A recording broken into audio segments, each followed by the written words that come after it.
I have the feeling we're not talking about the same thing, I said.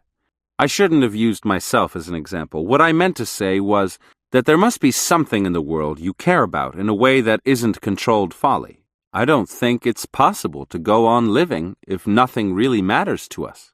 That applies to you. Things matter to you. You asked me about my controlled folly, and I told you that everything I do in regard to myself and my fellow men is folly, because nothing matters. My point is, Don Juan, that if nothing matters to you, how can you go on living? He laughed. I really want to know. You must explain to me what you mean. Perhaps it's not possible to explain. Certain things in your life matter to you because they're important. Your acts are certainly important to you. But for me, not a single thing is important any longer. Neither my acts nor the acts of any of my fellow men.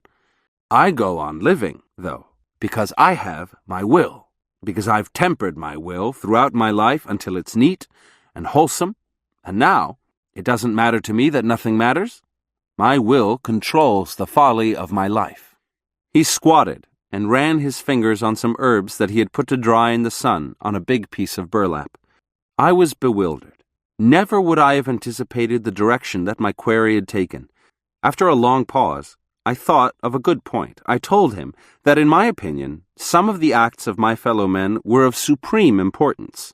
I pointed out that a nuclear war was definitely the most dramatic example of such an act. I said that for me, destroying life on the face of the earth was an act of staggering enormity. You believe that because you're thinking. You're thinking about life, Don Juan said with a glint in his eyes. You're not seeing. Would I feel differently if I could see?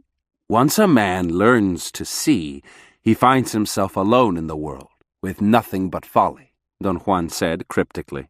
He paused for a moment and looked at me as if he wanted to judge the effect of his words.